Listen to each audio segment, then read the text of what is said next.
Bonjour les amis. Alors ma petite vidéo journalière. Aujourd'hui je vais pas vraiment vous parler des fermes de la vie. Je vais vous parler de vous et de moi. Euh, je discute presque tous les jours. Oh, plus que ça. Avec des gens divers et variés. Et j'ai des réflexions. Alors hier je parlais donc avec une habitante. Appelons ça comme ça. Une habitante, elle habite quelque part, c'est sûr. Et après m'avoir laissé parler pendant un moment, vous voyez, c'est facile, euh, elle me dit non, mais monsieur, c'est pas possible ça. Ça n'arrivera pas. C'est pas possible, ça n'arrivera pas. Qu'est-ce que je peux répondre à ça? Rien. Je peux pas répondre. Je suis resté planté là, à essayer de trouver une solution, mais il n'y a pas de solution. Et ça a fait naître en moi toute une réflexion dont je vais vous faire part maintenant. Ça ne peut pas arriver. C'est peut-être ce que vous pouvez vous dire, mais pas après simplement avoir écouté 5 minutes de conversation de ma part. Oui, 5 minutes, c'est pas grand-chose en 5 minutes. Vous savez bien, vous qui passez 20 minutes et plus à m'écouter. En fait,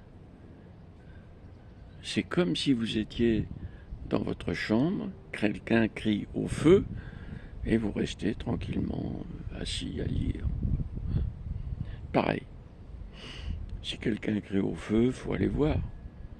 Si c'est un mensonge,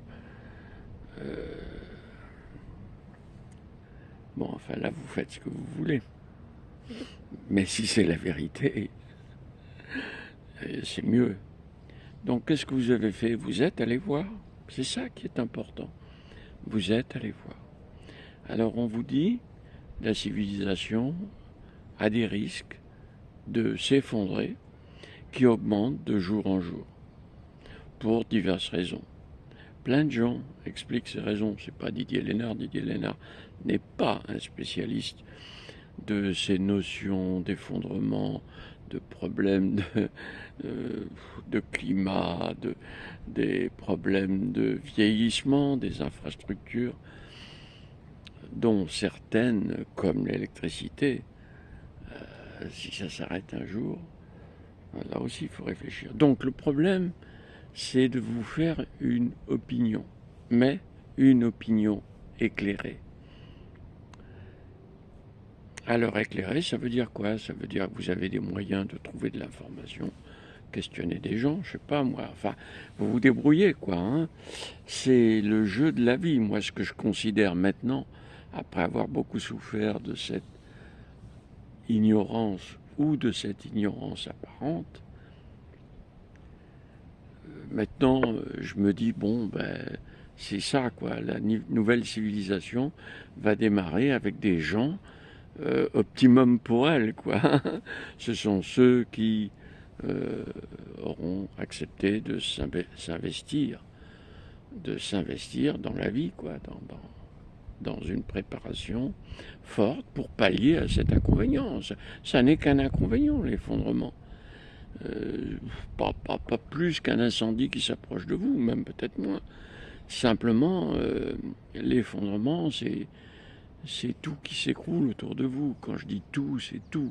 Hein. Il restera peut-être les murs de la maison et encore. Euh,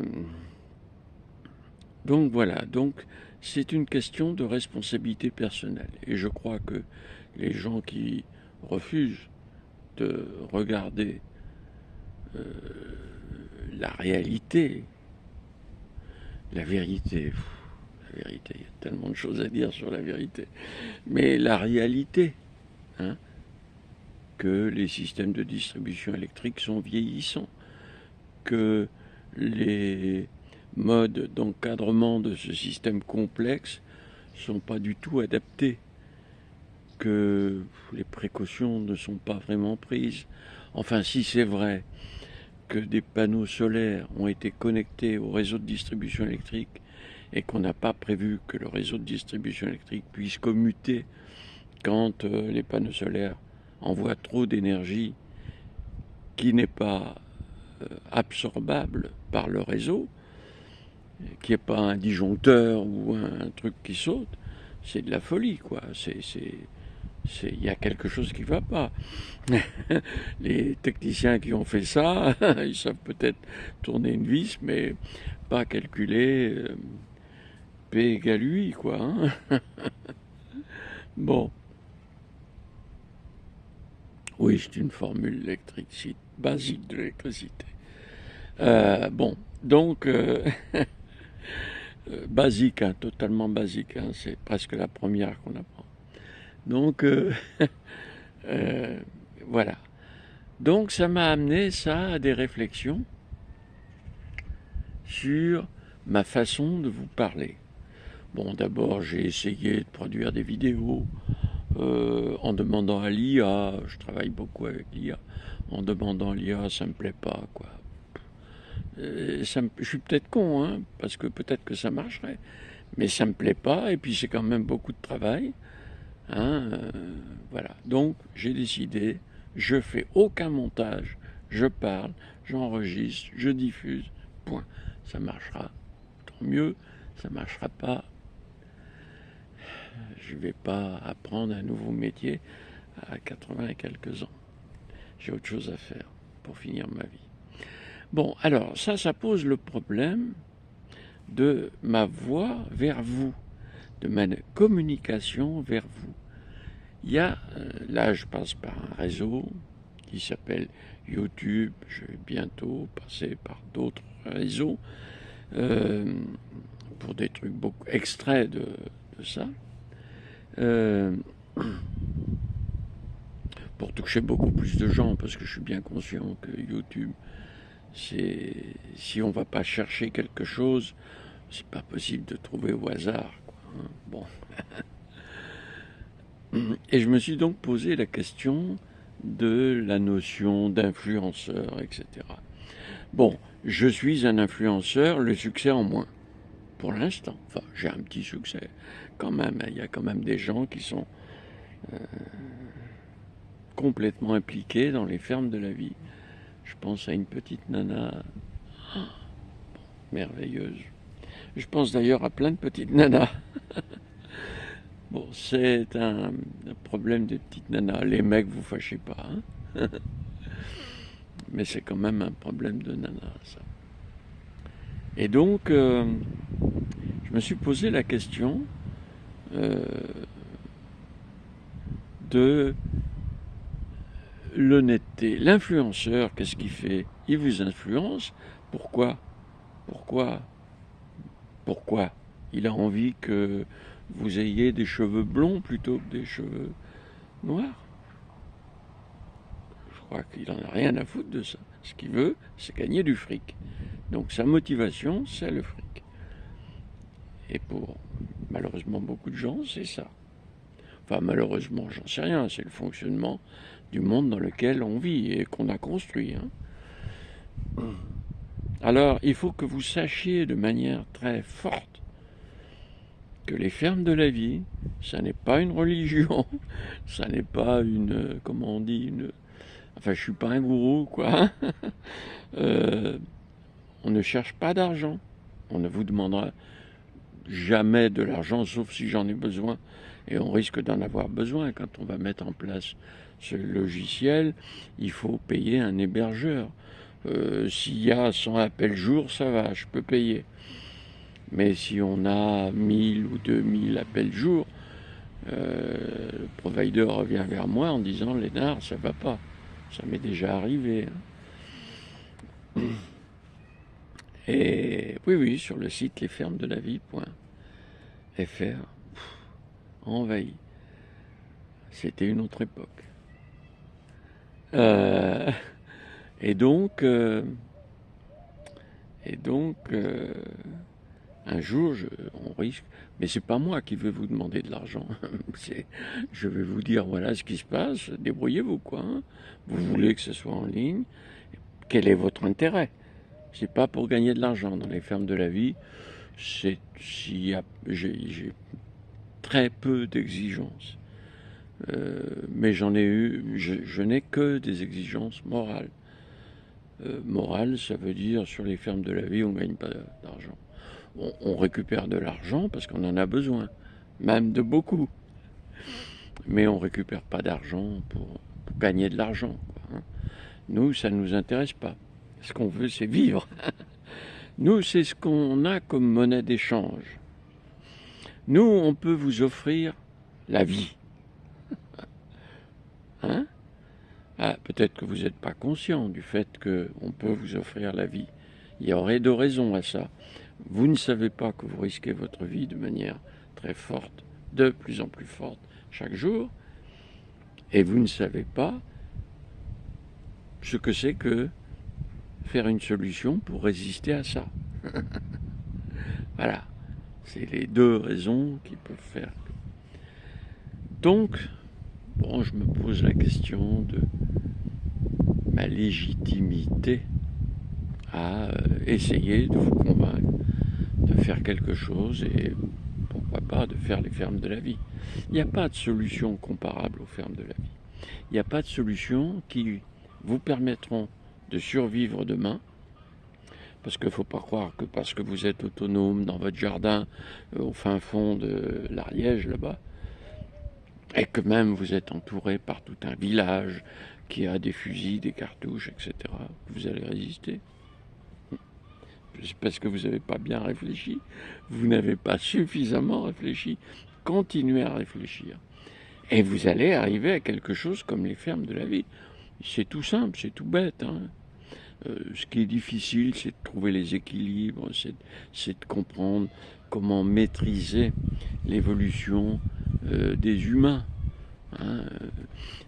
Dans une ferme de la vie, il y aura un Napoléon qui aura envie de...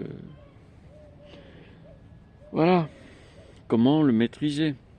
Comment faire en sorte que ce gars-là ne détruise pas une ferme en leur promettant, et voilà, c'est ça, ça c'est pas très simple, mais le reste, produire ce qu'il faut pour vivre, ouais, c'est pas toujours simple, attention, hein, je dis pas que je sais faire, hein, mais vous, ensemble, vous allez savoir faire. Eh, oui. Quand vous avez commencé à chercher, même si vous ne trouvez pas, vous n'avez pas envie d'arrêter. Hein. Voilà. Voilà quel est le sujet de ce jour. Donc, je considère, après longue réflexion, profonde réflexion, que je suis légitime à vous parler, que ce que je propose est écrit, c'est la chose essentielle. Un chercheur qui n'écrit rien, bah il cherche, hein. Peut-être qu'un jour il écrira, mais un chercheur qui a écrit, il est confronté à ses pairs, à des gens qui ont la même compétence que lui. C'est un peu mon problème, c'est-à-dire qu'il y a comme très peu de gens qui ont réfléchi mais à des choses tellement banales, quoi, comment s'essuyer les fesses. Comment faire en sorte d'avoir les fesses propres. Alors je ne parle pas de fabriquer les habits, les chaussures et toutes les chaînes de dépendance. Parce que pour fabriquer une chaussure, je fabrique une chaussure, ok. T'as un couteau, t'as quoi pour fabriquer une chaussure? Un morceau de bois, j'en sais rien moi. Ouais. Donc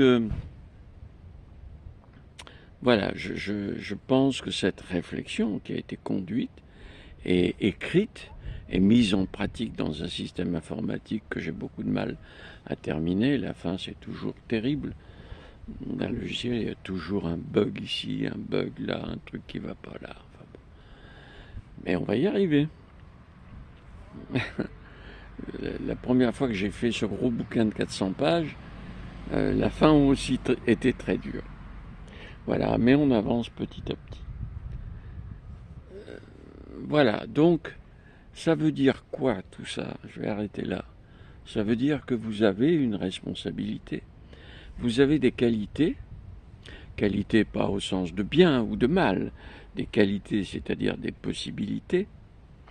Ces possibilités, c'est de comprendre, d'essayer de comprendre, de poser des questions, voilà, de faire votre opinion par vous-même. Pas d'attendre que Didier Lénard vous dise que l'effondrement c'est pour bientôt. J'en sais rien, moi, quand c'est l'effondrement. Voilà, un miracle. La Chine, la Russie et l'Inde décident de sauver l'Occident. Alors, ils vont investir, ils vont faire je sais pas quoi, hein. Je sais pas quoi, parce qu'en plus, je pense on n'est pas sauvable, quoi. Bon, c'est trop long, on va pas commencer là-dessus. Mais voilà, quoi. Mais on en est là, quoi. Il faut que les BRICS et puis tous les pays autour qui ont encore un peu des moyens de résistance, c'est-à-dire des capacités à ne pas subir mortellement la technologie. Que ces pays-là disent on va les aider un petit peu, ces gens-là, quoi, même s'ils n'ont pas été très sympas avec nous. Parce qu'on a été foutre le bordel partout, hein, entre nous soit dit, nous, les Occidentaux. Donc je doute fort que ces pays-là viennent nous sauver la mise, sauf s'ils ont un intérêt, quoi. Hein. Mais je vois pas lequel, peut-être. On en est là. Je raconte des conneries, sûrement. Et beaucoup d'entre vous vont dire je raconte des conneries. Ouais, faut plus m'écouter alors. Hein. Voilà, la grande question, c'est ça, c'est votre capacité à percer une réalité au travers d'un brouillard gigantesque d'informations, toutes très différentes, tout essaie de vous tirer. Moi, j'essaye pas de vous tirer, j'essaye de vous sauver, c'est différent. Moi, j'en ai rien à foutre. Moi, dans quelques mois, quelques années, allez, une dizaine d'années, s'il vous plaît, je vais disparaître. Je verrai peut-être même pas l'effondrement. Alors, je verrai pas ce qui se passe après. Moi, j'en ai rien à foutre. L'argent, bon, on en a toujours besoin, mais moi, j'ai des petits besoins. J'ai ce qu'il faut pour être extrêmement heureux. Heureux. Je suis un homme heureux. Voilà, je ne sais pas si ça vous intéresse de le savoir, mais c'est la réalité. Et je vois plein de gens malheureux autour de moi, y compris des gens riches, des gens qui ont plein de problèmes. Voilà. Alors que c'est si simple. Ça est la prochaine vidéo. Prochaine vidéo, je vais expliquer qu'est-ce que c'est qu'être heureux. Pas le bonheur. Le bonheur, c'est un but qu'on n'atteint jamais. Non, non, être heureux, c'est-à-dire se lever le matin joyeux, se coucher le soir heureux, voilà. Voilà, c'est ça, quoi. Hein. Et ça, tous les jours, tous les mois, toute l'année, tous les ans. Voilà. Ah, évidemment, de temps en temps aussi, je suis triste. Je sais que je vais perdre mon chien. Déjà, ça me rend très, très malheureux. Mais c'est la vie, ça. Hein. C'est pas pour ça que je suis malheureux. Ça me rend triste. J'aurais pu son dos pour que je fasse une caresse. Et c'est terrible. Et c'est terrible. Je vais beaucoup souffrir. Je serai certainement pas le même quand ça va arriver. Bon, alors je parle de mon chien pour ceux qui sont en train de perdre leur mère. Évidemment, c'est ridicule. C'est la même chose, quoi. Hein. C'est la même chose, à des degrés divers, mais c'est la même chose. Donc ça, on sait qu'on doit le vivre. Ça fait partie de la vie. Ça ne nous enlève pas la capacité d'être heureux, la capacité de construire consciemment sa vie. Ça ne nous enlève pas ça. Construire sa vie, c'est pas courir après des petits plaisirs passagers et futiles, pardon. Je devrais pas. Construire sa vie, c'est vraiment travailler, quoi. Chercher à comprendre ce qui se passe. Hein, qu'est-ce qui se passe? Il va y avoir un tremblement de terre? Hein? Non. Regardez ce qui se passe. Des banques qui ferment 10 jours, je sais bien. Alors le problème, c'est que vous ne voulez pas savoir parce que ça va bousiller votre vie. Vous voulez profiter. Ça me tue quand j'entends ça. Ah bah oui, si vous êtes dans une maison qui brûle et que vous ne voulez pas vous en occuper, et que vous avez froid, le problème est résolu, hein. Voilà, voilà, profitez. Allez les amis, je ne veux pas vous ennuyer plus. À très bientôt.